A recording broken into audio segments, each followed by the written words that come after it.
Hey. So, Brian and I both attended the Rhode Island School of Design, and that's where we met it was around 1993, I think, right? No. Okay. 95. 95? I was in high school in 1993. All right. Oh, was it? Because it wasn't my first year there. It was, No. All right. Start over.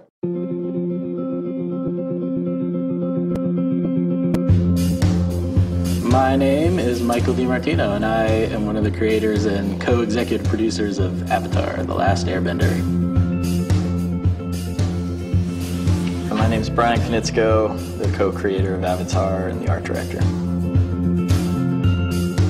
We had worked together since school and out in LA for a couple of years, and we come at things from like a very different point of view, but I don't know, there's something, I feel like we always made a good team. My goal was to always create a show and run a show and that sort of thing, and then Brian had similar goals, so the time was right, and we sort of said, hey, let's work together and come up with something great.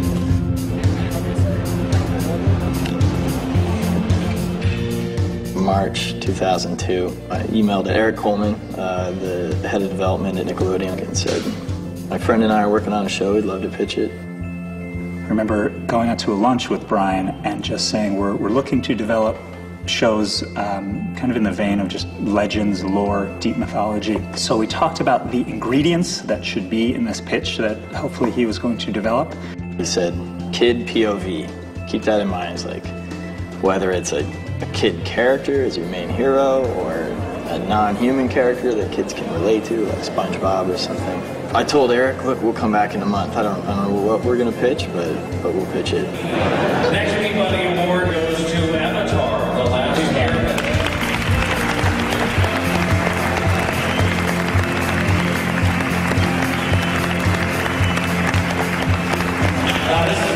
This is crazy.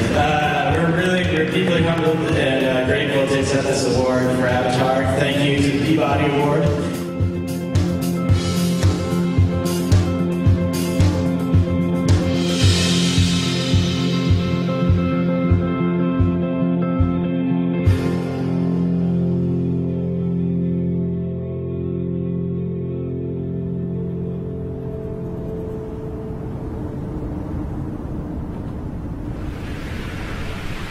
My recollection of the story is that we had kind of like spread out all our ideas on the table, like sketches or just, just concept ideas of what kind of series we would want to do.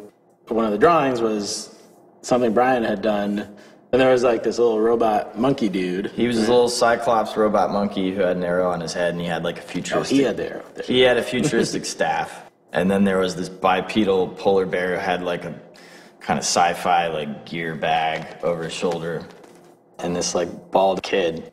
Did he have the arrow on his head? Nope. He didn't? Okay, he did not have the arrow on his head at that point. I took the arrow from the monkey and put it on the guy's head, and that was Aang. That was the first drawing of Aang. It's one of these things, like, I wasn't thinking of Mike, but I mean, it's such a perfectly, look, I mean, the shape of that head, if you saw my head, it's like a Klingon. I mean, I have like this ridge, Mike, this is an aesthetically pleasing shape. But I liked the drawing. I didn't know what it was, but there was something interesting about it. It then meshed with these ideas that Mike had about all this stuff in the South Pole. I had been watching documentaries about Shackleton's crazy Antarctic expedition and ship getting caught in the ice and all these guys surviving against all odds. Wait, so you're looking at a drawing of a little kid with an arrow in his head, and you're like, I got it, Shackleton. Yeah, I don't know. Well, Shackleton was going on. Yeah, that wasn't about that drawing specifically, but it was like... Yoga is when I put that together. That was when it all came together. It was pretty late at night. I was in Bikram yoga. I was drenched in sweat. I thought of combining his Shackleton idea with this kid. I had to tell Mike this idea. Calls me on the phone and says, I got this crazy idea. We didn't have cell phones back then, Wait. Well, how did you call me? I didn't call you. I showed up. Oh, you just showed up. You didn't warn me. I didn't call. Okay, I didn't have a phone. He came over and pitched this idea of fire people attacking a water tribe. That was kind of like a big moment where like the idea of the four nations sort of gelled together. The little robot monkey evolved into Momo. The big polar bear thing evolved into Appa. We hashed out, a huge part of the whole world and the story arc. And 2 weeks later, we pitched it.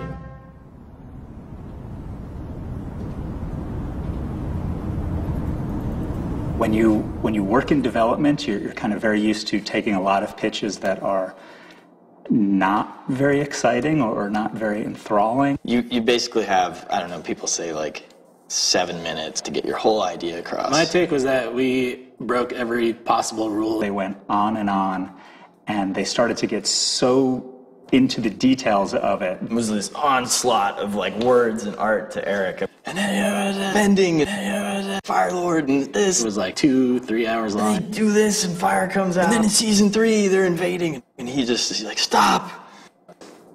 Stop talking, kind of like, I'm already in, this is fantastic. Maybe that's a good lesson, we just spoke from our heart, and we're passionate about the idea and the world and the characters. But we need to sort of slow down, we need to make a deal, put this into development, and then produce a pilot.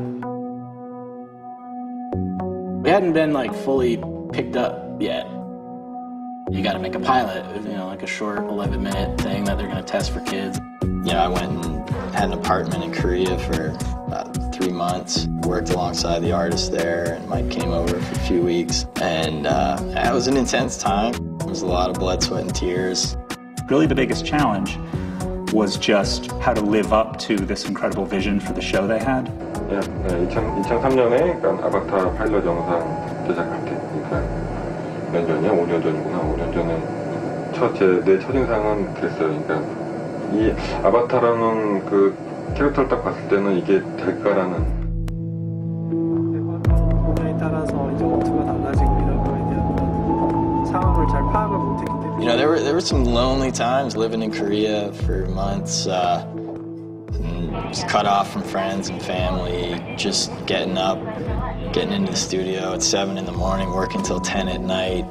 There were times when no one in the world cared about Avatar except us.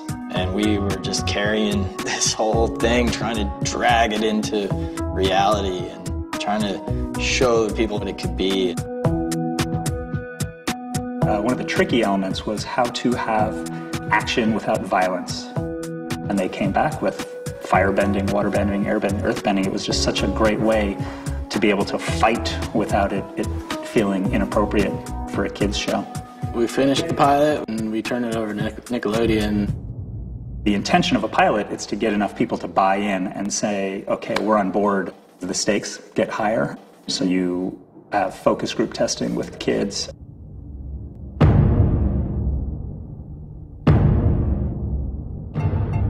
The response was pretty great.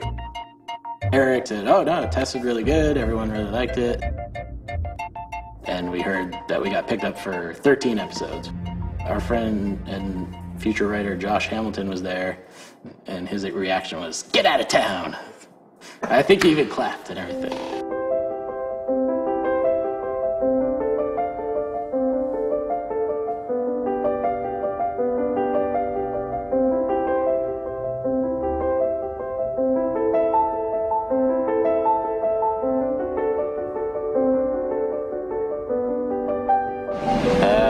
Just got to Providence, Rhode Island, where Brian and I met. 1992. No, 1995.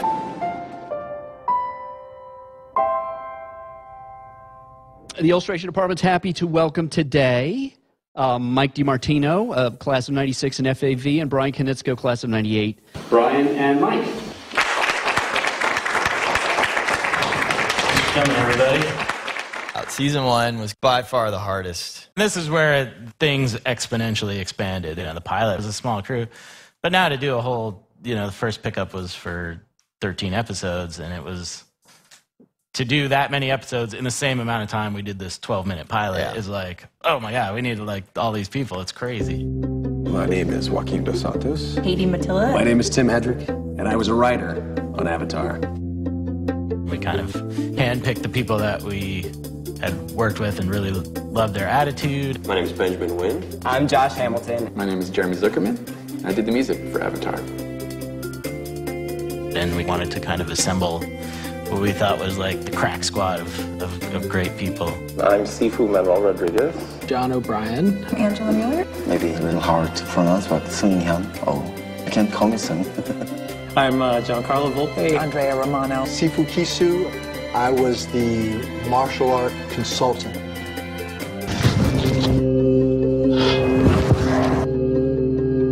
A huge component, obviously, of making